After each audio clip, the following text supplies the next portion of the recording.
Pinagre-resign ng mga Pilipinong nasa Europa si Pangulong Ferdinand Marcos Jr. para kay Vice President Sara Duterte. Malinaw ang dahilan sa likod ng panawagang ito. Hindi ipinapakita ni Marcos Jr. sa taong bayan na kaya niyang mamuno at mag-isip ng maayos para sa bansa. Si Anton Cero magbabalita. Matapang ang naging banat ni Vice President Sara Duterte laban sa Administrasyong Marcos Jr. mula sa kontrobersyal na 2025 national budget hanggang sa umano'y palpak na pamamahala sa bansa. Tahasang pinuna ito ni VP Sara. Tell us what to do!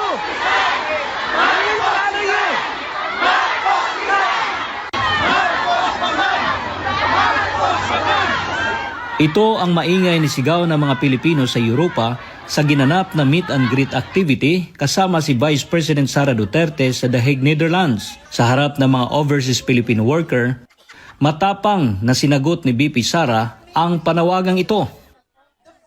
And that relates to transparency and accountability.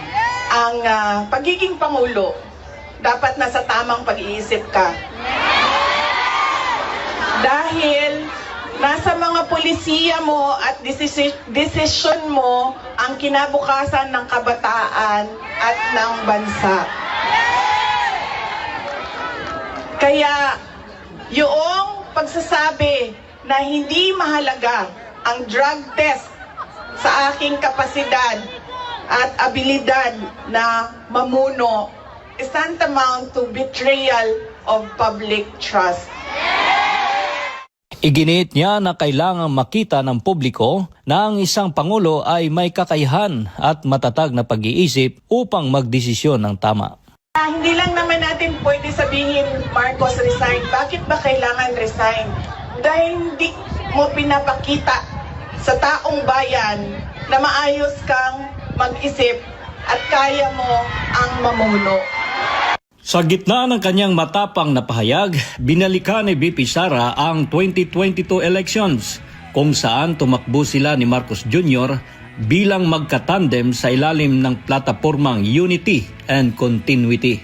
Ngunit sa kasalukuyang administrasyon, anya malayo ito sa ipinangako.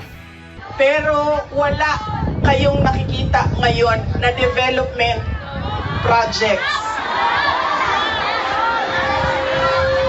Dahil lahat yon ay nakatago sa mga proyekto na pamigay o nandoon lang sa bulsa ng kontraktor at ng politiko na gumawa kuno ng project. Hindi rin pinalagpas ni VP Sara ang kontrobersyal na 2025 national budget na niya ay ginagawang kasangkapan ng mga politiko upang gamitin ang pera ng bayan para sa kanilang interes. Pinuna rin ni BC ang blank items sa nasabing budget. Makikita ninyo na hindi handa ang Kongreso sa paggawa ng budget dahil may mga blanco doon sa enrolled bill na pinasa nila. Ibig sabihin, walang nag-iisip at hindi pinag-isipan paano ba natin gamitin ang pera ng gobyerno na makita natin na merong kapayapaan at kalambuan, kauswagan sa ating bayan. Inihayag din ni VP Sara na isa sa mga dahilan ng kanyang pagbibitiw bilang kalihim ng Department of Education ay ang korupsyon sa pondo ng school building program na niya ay pinaghatian lamang ng mga kongresista. Matapang din niyang binunyag kung sino lang talaga ang may hawak ng desisyon pagdating sa pambansang budget. Wala namang totoong BICAM kung saan pinag-uusapan ang paggamit ng pera. Ang desisyon lang na nandun ay kay Zaldico, nung panahon ko, kay Zaldico at kay Martin Romualdez. At diretsong pinapapirma sa malamang tao na hindi nagbasa o hindi binasa ang buong budget. Kaya ngayon walang nakakita o hindi nila nakita dahil hindi naman binasa na may blanco doon at pwedeng lagyan ng kahit anong amount yung mga blanco sa budget. Sa gitna ng mga pangyayari sa bansa, iginiit ni VP Sara na hindi ang mga Duterte ang problema ng bayan, kundi ang pamamalakad ng gobyerno. Ang problema ng bayan ay ang governance mismo ng Pilipinas.